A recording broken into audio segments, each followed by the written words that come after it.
In the heart of the Arabian desert stood a city that never truly slept.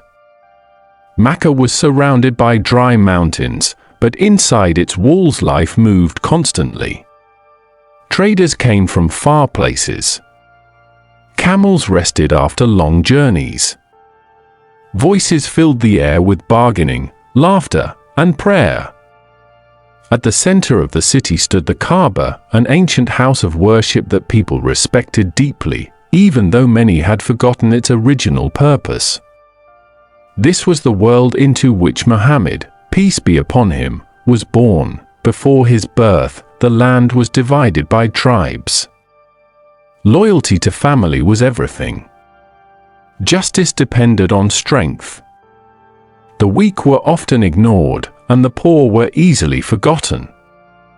Many people worshipped idols made of stone and wood, believing these objects could protect them or bring success. Yet beneath this surface, there was a quiet hunger in many hearts. People sensed that something was missing, even if they could not name it. Muhammad was born into the tribe of Quraysh, a respected tribe known for guarding the Kaaba. His father, Abdullah, passed away before Muhammad was born. His mother, Amina, loved him deeply, but her time with him was short. As a small child, Muhammad was passed into the care of others, following the custom of the time. He lived in the desert with a foster family, breathing clean air and learning the simple rhythm of life among the Bedouins. There, he developed strength, patience, and a deep love for quiet reflection. Tragedy touched him early. His mother passed away when he was still very young. Soon after, his grandfather, who had cared for him with great affection, also passed away. Loss became a familiar companion. Muhammad then came under the care of his uncle Abu Talib, a man of limited wealth but great honor. Abu Talib treated Muhammad like his own son, protecting him and standing by him throughout his life. As Muhammad grew, something about him stood out. He did not behave like other young men of Mecca.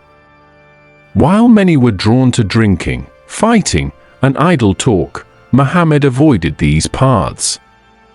He spoke little, but when he spoke, people listened. He never lied. He never cheated. He never broke a promise. Slowly, without asking for it, he earned a reputation.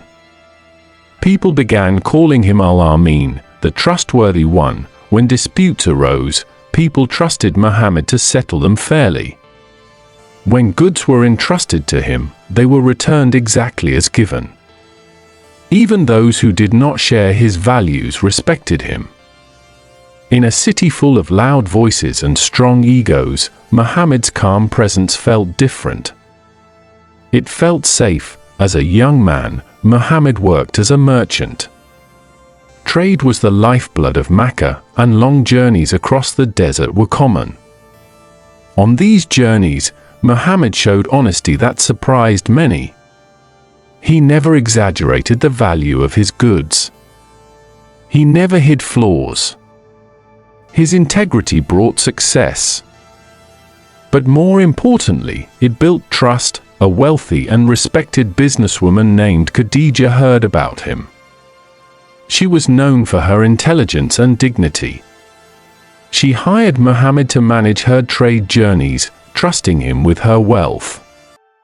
When he returned, the profits were greater than expected, but what impressed her more were the stories of his character. He treated everyone fairly, spoke gently, and remained calm under pressure. Khadija saw something rare in him. She saw sincerity. After careful thought, she proposed marriage to Muhammad. Their marriage was built on mutual respect, kindness, and deep trust. Khadija became his greatest supporter, offering comfort and encouragement throughout his life. Their home was one of peace in a city often filled with tension. Despite his stable family life and respected position, Muhammad felt restless inside. He could not ignore the injustice around him. He saw the poor being mistreated. He saw orphans pushed aside. He saw people worshipping idols they themselves had carved.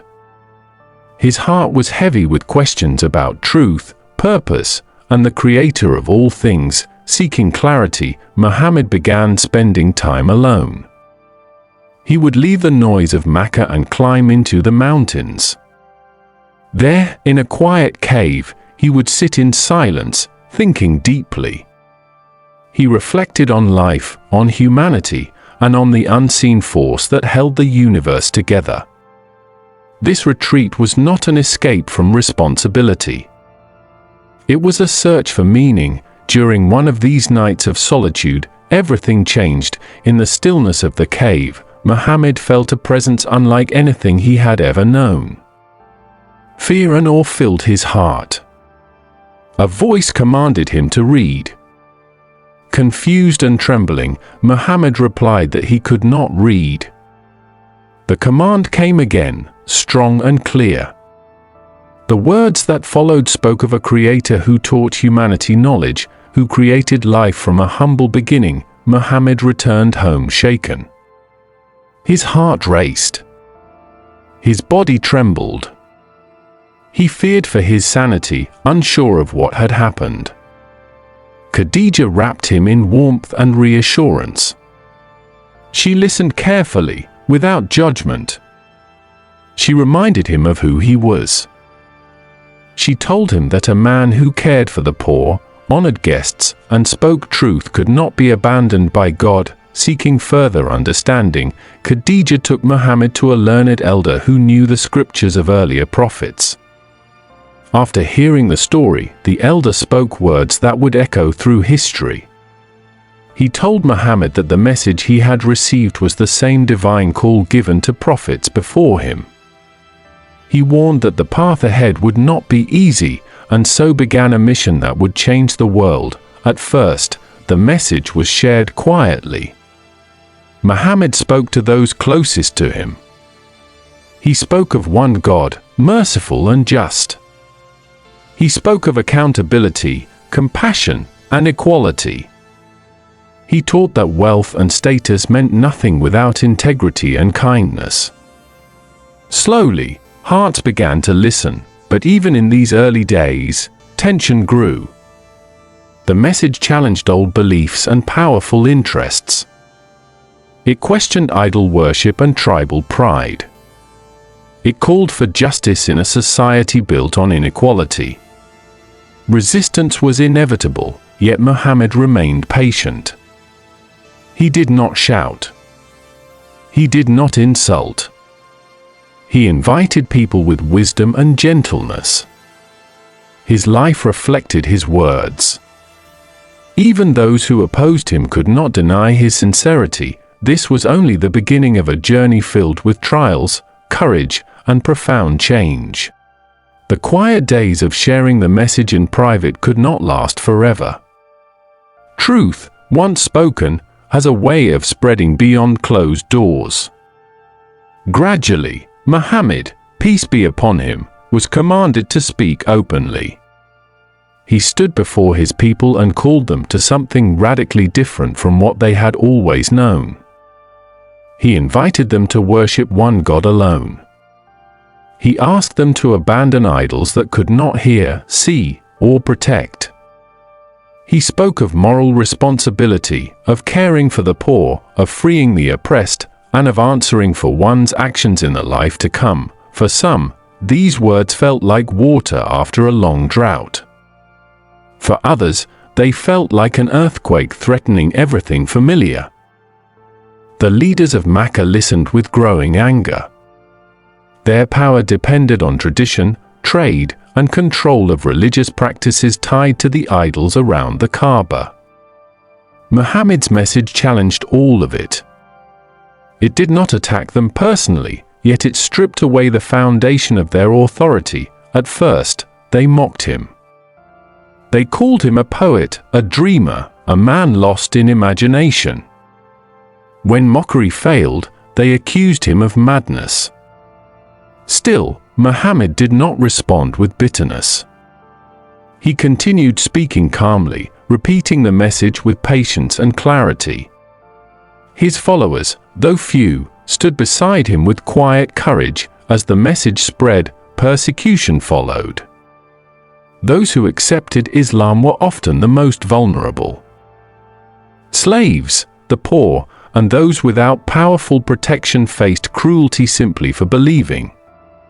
They were beaten, humiliated, and denied food and safety.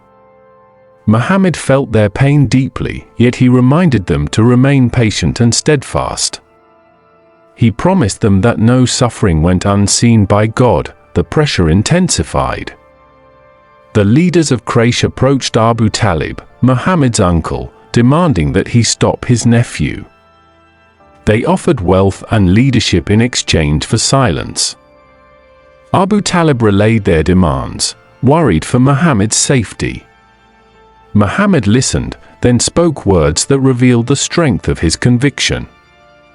He said that even if the sun were placed in one hand and the moon in the other, he would not abandon the message. Abu Talib, moved by his resolve, chose to stand by him. With persuasion failing, Quraysh turned to isolation. They enforced a harsh boycott against Muhammad's family and followers. Trade was forbidden.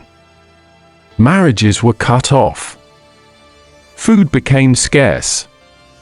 For a long time, they endured hunger and hardship, surviving on almost nothing. Children cried from hunger, and adults weakened, yet faith held them together.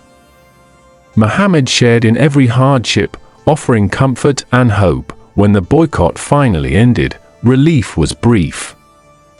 Soon after, Muhammad suffered two devastating losses. His beloved wife Khadija passed away. She had been his emotional anchor, his supporter, his safe place. Not long after, Abu Talib also passed away. With his uncle gone, Muhammad lost a powerful protector in a hostile city. Grief weighed heavily on him. This period became known as a time of deep sorrow. Seeking relief and a chance to share the message, Muhammad traveled to a nearby city. He hoped its people might listen with open hearts. Instead, they rejected him harshly. Children mocked him. Stones were thrown until his feet bled. Broken and exhausted, he found shelter and prayed, not for revenge, but for guidance and mercy. His prayer revealed his humility and unwavering trust in God, even in moments of deep pain. Not long after, Muhammad experienced a journey that strengthened his spirit beyond measure. In one extraordinary night, he was taken on a miraculous journey that affirmed his mission and comforted his heart. This experience renewed his strength and reminded him that he was never alone. Meanwhile, far from Mecca, seeds of change were growing. During the pilgrimage season, Muhammad met visitors from another city. They listened carefully to his message and felt its truth. Quietly, faith took root among them. These new believers returned home carrying the message with hope and excitement. Over time, their city became a place of promise for Muslims facing oppression. As persecution in Mecca became unbearable, permission was given for believers to migrate, leaving behind homes, wealth, and family was not easy. Yet they did so for the sake of faith. Finally, Muhammad himself was commanded to leave. The leaders of Quraysh plotted to kill him, surrounding his home in the darkness of night. Through divine protection and careful planning, Muhammad escaped, leaving behind everything familiar. The journey to the new city was filled with danger. Enemies searched relentlessly. At one point, pursuers came so close that fear seemed unavoidable. Yet Muhammad remained calm, reassuring his companion that God was with them. This trust carried them safely to their destination. When Muhammad arrived, he was welcomed with joy and tears. The people greeted him not as a ruler, but as a guide and brother. A new chapter began. In this city, a community was formed based on faith, justice, and mutual care. Muhammad established bonds between newcomers and residents, creating unity where division once ruled. Life there was not free of conflict. Enemies still threatened from outside, and challenges arose within. Battles were fought, not for conquest, but for survival. Even in war, Muhammad emphasized mercy, restraint, and respect for life. He forgave whenever forgiveness was possible. He showed compassion even toward former enemies. As years passed, the message spread steadily. Hearts softened. The strength of Islam lay not in force, but in example. Muhammad lived simply. He mended his own clothes. He listened attentively to the weak and the powerful alike. He reminded people that true honor came from character, not wealth or lineage. Eventually, the day came when Muhammad returned to Mecca. The city that once expelled him now stood before him, vulnerable. Many feared revenge. Instead, Muhammad chose forgiveness. He entered peacefully, lowering his head in humility. Idols were removed, and the Kaaba was restored to its purpose as a house of worship for one God. Those who once sought his death were pardoned. Mercy triumphed over anger. In the final years of his life, Muhammad continued teaching, guiding, and reminding people of their responsibility to one another. During his farewell address, he emphasized equality, justice, and compassion. He reminded humanity that no one was superior to another except through righteousness and good deeds. His words echoed principles that still resonate today. When Muhammad passed away, the world felt quieter. His companions were heartbroken, yet his message lived on. He left behind no palace, no wealth, but a legacy that transformed hearts and societies. His life showed what it meant to live with integrity, patience, and unwavering faith. The story of Muhammad, peace be upon him, is not just a story of the past. It is a reminder that kindness can overcome cruelty, that patience can outlast persecution, and that truth, when lived sincerely, has the power to change the world. I share stories like this every day. Subscribe so you don't miss the next one.